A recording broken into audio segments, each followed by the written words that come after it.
Surprised and unsurprised at a statement which is obviously contrary to the consensus reached between China and the U.S. in Washington not long ago. This is Chinese reaction of the White House's decision to put 25% tariffs on Chinese imports, which are worth $50 billion. China soon declared that it will defend its interests and called the U.S. mind-changing, a blow to and a squandering of its reputation. So why did the U.S. change course after the productive talks during Vice Premier Liu He's U.S. visit? Will it be the new norm for the U.S. to keep rescinding from its commitments? What is the thought process behind Trump's erratic decisions? And will this one be the final decision of the U.S.? To discuss those issues and more, I'm happy to be joined in the studio by Professor John Gong from the University of International Business and Economics and Professor James Ray from California State University, Sacramento. That's our topic. This is Dialogue. I'm Pan Deng.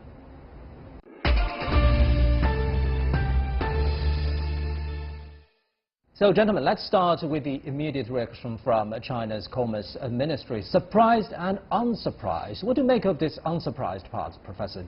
Well, when we have seen this president, can switch position after writing a letter into the world, and very formal letter. Very formal letter from the U.S. government, from the White House, and he rescinded his position the very next day or 2 days later. So this compared to his posture on the Korean issue, it's nothing. It's not a surprise at all. So I think it's it's just a very normal of this administration White House. So you're saying that China is somehow ready for this sudden change?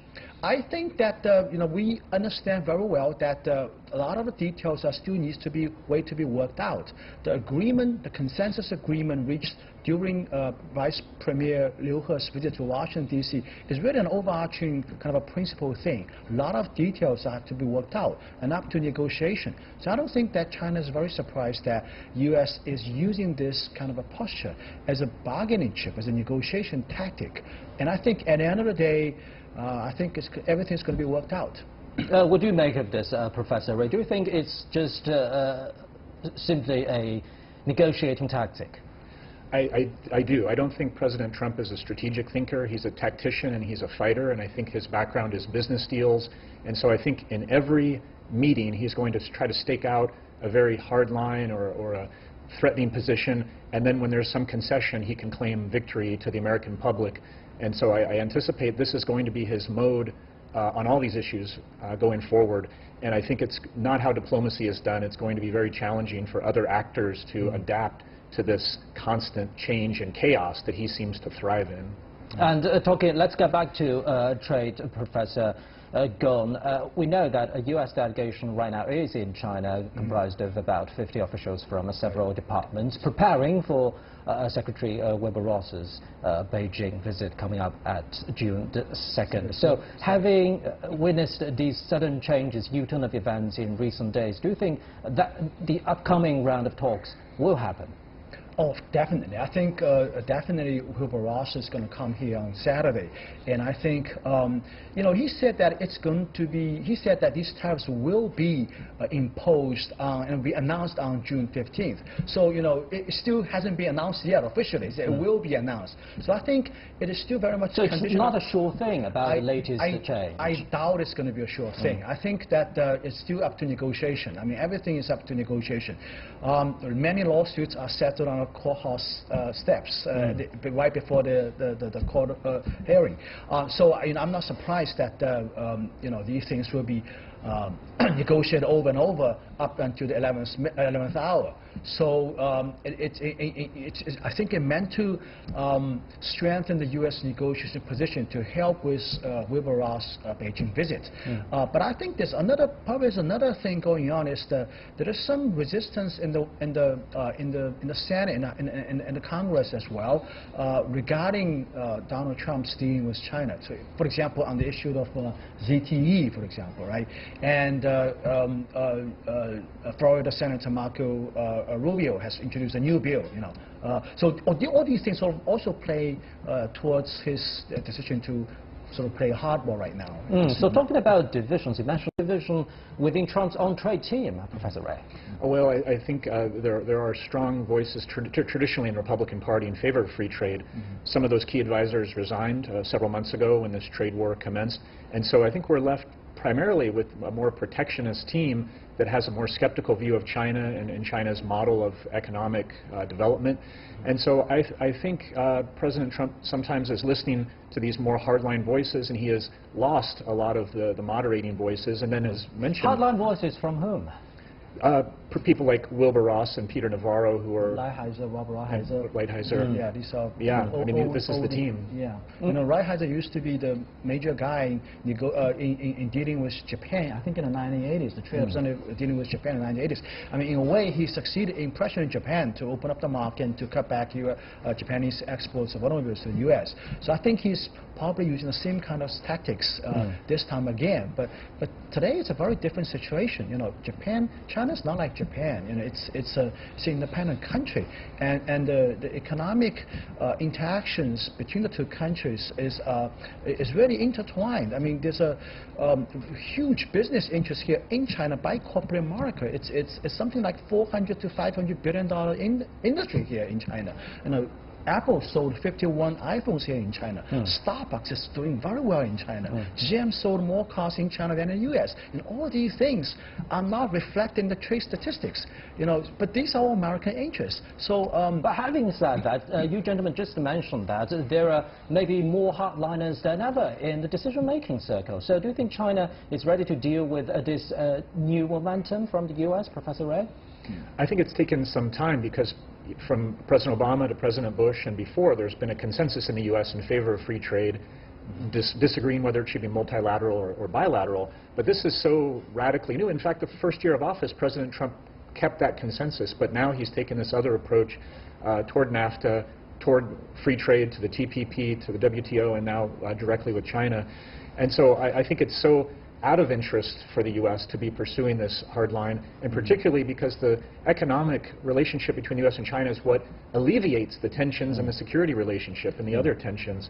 And if the economic relationship breaks down, then we're in a real tense moment here between these two significant economies. And earlier we mentioned the immediate response from China's Commerce Ministry, and on Thursday morning the Commerce Ministry also said that China's door to negotiations would always be open. What do you make of this statement? Yeah, I think it's a more measured response. I think the Chinese side understands very well that these things will be negotiated over. It's more of a tactical play on his side. So I think we shouldn't really make too much of this statement. I mean, Donald Trump makes a lot of statements, contradictory statements on tweet, on official White House releases, on press releases, all kinds of things. So I would say, take these messages with a grain of salt and stick to the negotiations, stick to where the real interests are between our two countries.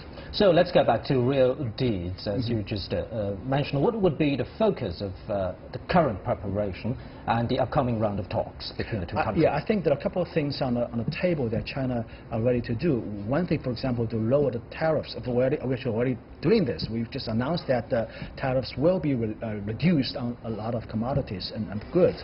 The second thing is, I think we're going to, China side is going to negotiate with a long-term contract about importing some, hundreds of billions of American goods, especially in the energy side, on the oil and gas, on the LNG side.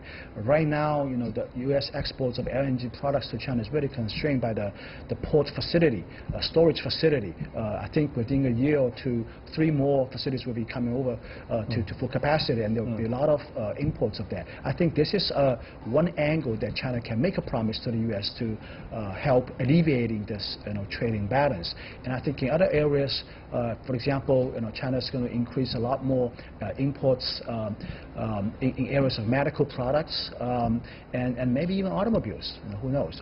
And airplanes as well. You just mentioned China's lowering of import tariffs on many goods. Actually, many of these decisions were made several years ago by China's top leadership. So, Professor Ray, do you think U.S. President Donald Trump is somehow bandwagoning on China's strategic decision and makes it look like it's coming from his pressure? Well, I think we're heading to a midterm election this fall, so I think these tactics will escalate, and then ultimately the election of the president in 2 years. And this plays well in the American public, protecting American industries from perceived national security threats if a Chinese corporation were to invest in an American entity, and then pushing American exports on China, and China acquiesced to those demands and would lower the trade deficit. And so I had expected after the last concessions China made, we would move forward in a positive way, but I think the Trump team will continue to play this card, certainly because his popularity is not so high right now. His party is expected to lose the elections, and this pulls Democratic voters because the unions and manufacturing feel vulnerable to pressures from China. So I do think this will continue. So are you also saying that somehow the current tensions will ease after the midterm election in the U.S.? I think around that time, Trump can say, look, China has done all of these things because of my pressure, and now we're going to have a strong economy, the trade deficit will shrink, and then after that election, I think it would be moving forward to back to kind of the status quo and so forth. That presumes that team is committed to practical politics, but I think there is a bit of an ideological message here of these protectionists that might see China, they've produced reports suggesting China is a threat economically, militarily, and so they may continue to push a hard line in a few areas. Yes, Professor. I think it's more than just a trade issue. I mean, from the U.S. side, it's very clear. If you read the Section 301 report carefully, that's domestic law, right? Yes, it invokes a old clause in the U.S. Trade Act. But the point is that what the Section 301 report points to is more than just a trade issue.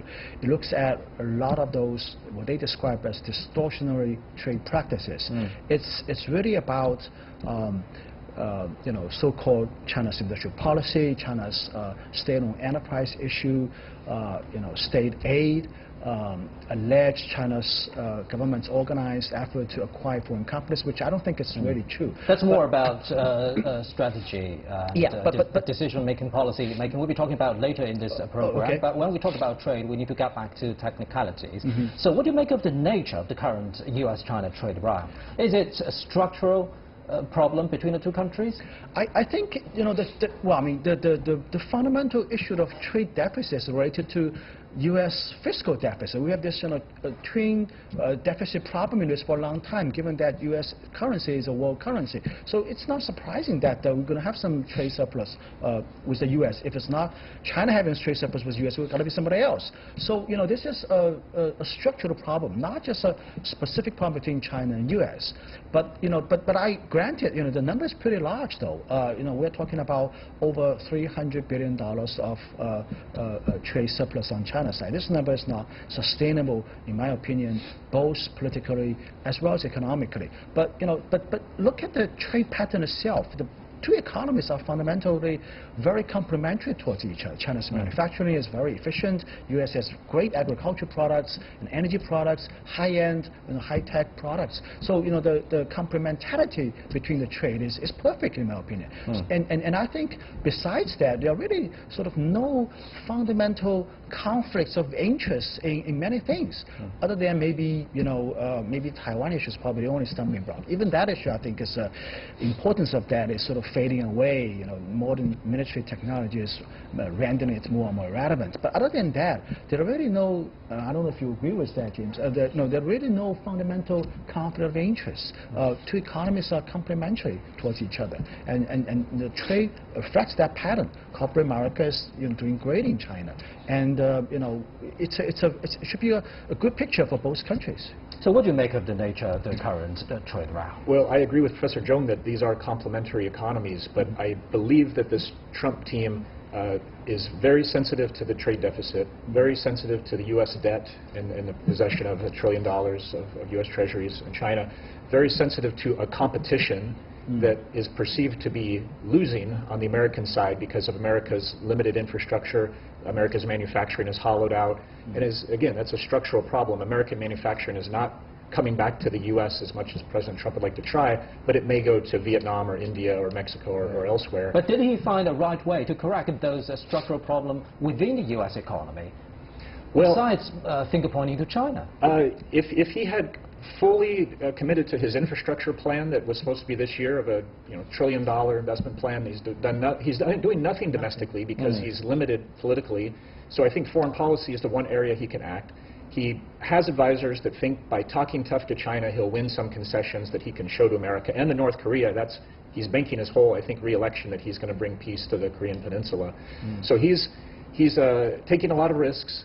I think that fits his view and then his advisors' view that this is the way to rebuild America, but they're doing nothing on the domestic side, just focus on other countries, and not just China. Most other allies as well. Right, gentlemen, we'll be continuing this after a short break. You're watching Dialogue on CGTN. Stay with us. So, gentlemen, earlier we talked a lot about technicalities in dealing with trade, but what about issues on the strategic level? Earlier you mentioned U.S. concern on China's industrial policy.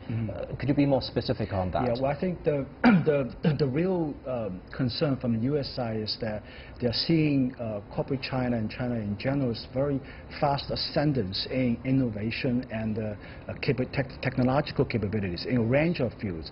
For example, in solar power, in energy, in flat display, in electric vehicles, UAV, all range of technologies. Corporate China is rapidly catching up, and I think the U.S. is climbing on the wrong tree by thinking that the reason behind this innovation ascendance is because of China's government's industrial policy, which in my opinion cannot be further from the truth. I mean, look at the great companies that are competing effectively on global stage. Many of them are not state-owned companies. They're private companies, and they don't have much to do with China's industrial policy, nor have they received a lot of government subsidies. Their innovation is mostly indigenous. Companies like Sany Heavy Industries, for example, Haier, Huawei, Lenovo. These great companies, the crown on the jewel, a jewel on the crown of corporate China's technological capabilities. These companies are indigenous companies. I mean, they don't receive a lot of state aid from the government. So, by attributing success of these companies to the wrong reason, in my opinion, they're climbing the wrong tree. I mean, I think U.S. would be better off by investing their own companies, investing their own technological capabilities, and cooperate with corporate China in sort of approaching the world global market. Instead of just competing, it's also a cooperation aspect of it, and I think that is the right approach. Instead of sort of taking a confrontational approach and chasing something that's not existent. Is it because the U.S. feels threatened by China's industrial and technological advancement, Professor Ray? I think because, American, in my view, educational K-12 is weak. American human resources are vulnerable. America's infrastructure is quite aged. And to witness not only China, but Korea, Japan, most of East Asia advancing so rapidly with a model in all three cases where the government does provide incentives with plans, with strategies, with industrial policy. And of course the U.S., that's all left to private banks to determine. A lot of those companies choose to move overseas. And so President Trump has tried to find a way to cajole or pressure those companies to find themselves more pro-American when they're really globally profit-driven. And so I think, where China has 5-year plans and 20-year plans and even 40-year plans, the U.S. doesn't have more than a 1-year plan. And I think that's the systemic dilemma for the U.S. to be competitive going forward. Of course, it has Silicon Valley and innovative companies, and China's not simply state-owned companies, but I think a master plan that determines which companies, like in Korea and Japan as well, which companies will have preferences, which will be world leaders. And I think the U.S. has a disadvantage, and it's really a contest of these two competing models of capitalism. And do you think that that's the reason also leads to another part in Trump's latest announcement regarding trade with China, besides the tariff increase we just mentioned? He also said visa restrictions on Chinese students studying particular majors, especially technological and industrial-wise, will be imposed. What do you make of this? I think he might as well do such crazy things, and this is totally stupid. I mean, this is I've never seen. Do you think he is basically saying that you cannot gain technological advancement until I grant you? Well, I mean, he's using a 18th century tactic to deal with a 21st century problem. You can't stop the flow of knowledge, in this age and day. It's just impossible. By limiting students from China to study in the U.S. in these fields, it's not going to succeed. I mean, students will go to universities in UK and other places, in Canada, for example, in other places, and this kind of a exchange of knowledge is not going to stop. It's not going to succeed. I think this is a totally stupid. You say it's exchange of knowledge. Some U.S. politicians say it's China stealing U.S. technology. What do you make of this, Professor? Well, I mean, for Trump's perspective, as a nativist, as a nationalist, we could see in engineering and science, 70% of American graduate students, PhD students, are not U.S. citizens. They're not U.S. born. They're from India. They're from China. They're from Europe. And they come to Silicon Valley. They come to Stanford. They come to Silicon Valley. They drive American innovation. So if America shuts off the immigration of especially high-skilled labor, it's going to defeat and take away the advantage America has of these wonderful universities, and it'll dry up the innovation. Because the innovation is not so often Steve Jobs and Mark Zuckerberg and some homegrown talent. It's often overseas talent. So I think the competition it's a global economy, and trying to apply a protectionist model in all facets of immigration policy, trade policy, fighting currency battles is understandable because it plays to the American public's insecurity, but it is not viable for a global competition. It runs everything against what America stands for, right? I mean, this is not America is all about. It's a melting. So you think it's more than the lack of a strategy? It's about the fundamental national interest of the U.S. itself. It seems to be more like knee-jerk reactions. I mean, it's not a systematic approach. It's somehow sort of improvised, and I mean, so many companies, wonderful companies in the U.S. are founded by immigrants, are founded by people you're talking about, come to the U.S. to receive, higher education and be innovative and start up business and create jobs and stimulate growth.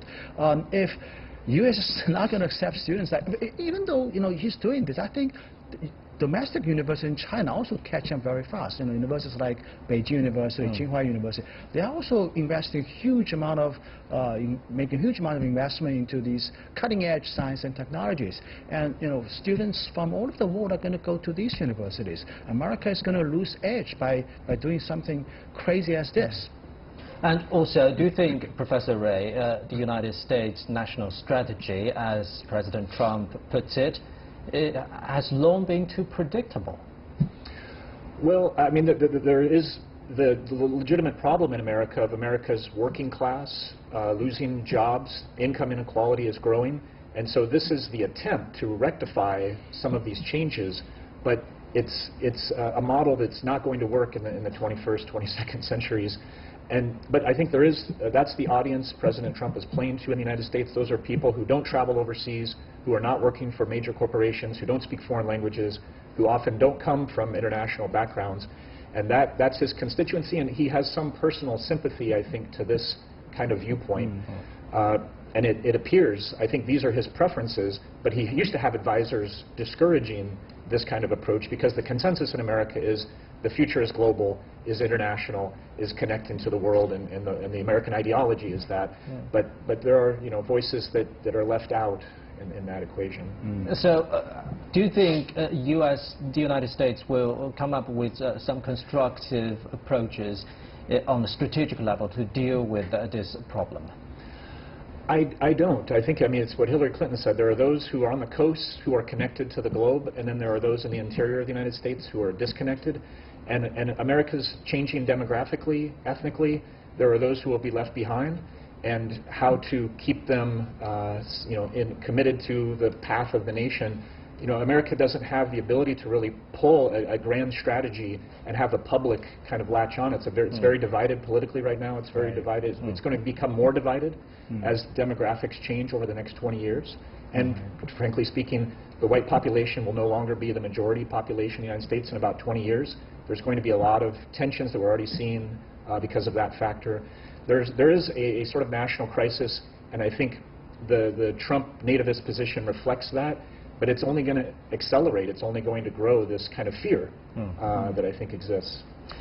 Having said that, the United States is still the largest economy in the world and the only superpower on this planet. So do you think that possible momentum you just mentioned will bring more fundamental changes to the current international order?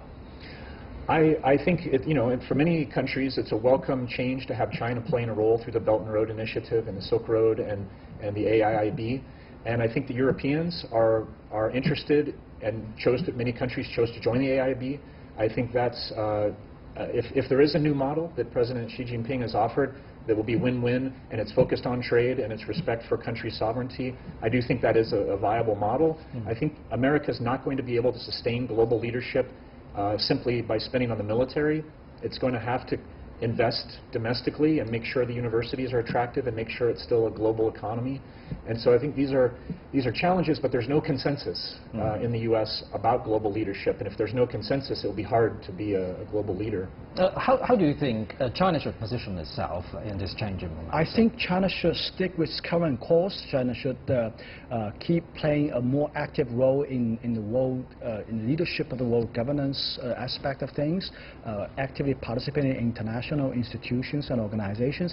In a way, I think it's actually quite sad that the U.S. is somehow sort of abandoning the very institutions and very systems created after the Second World War. Right, it created, and used this remarkable power to keep this way, to keep world's peace and prosperity for the better part of the last 70 years.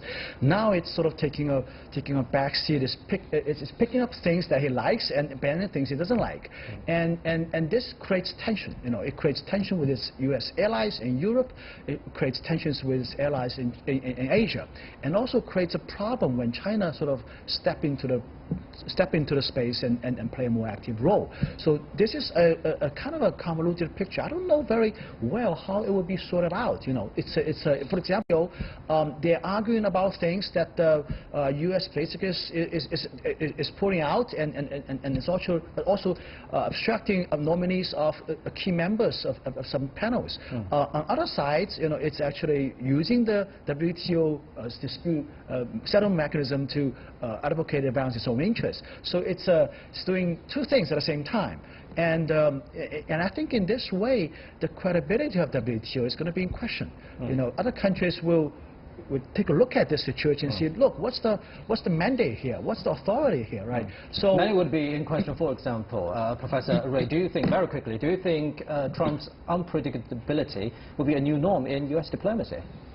I hope not. But we could have further presidents elected who speak this populist message and who actually have a more varied background, skillful ability. And so I'm afraid that this could be more common. As I said, there is a core demographic that would vote for this kind of message. There is, the pathway of the WTO is not popular in the United States, but is the 20 years of effort to pull China into this international order, and China has been participating and moving toward being a stakeholder in that system, and now they're pulling the plug on trade, on these institutions.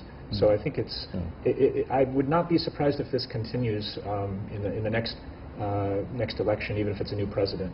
Thank you very much, gentlemen. And that's it for this edition of Dialogue on CGTN. I'm Pan Deng in Beijing. Bye-bye. Okay, good.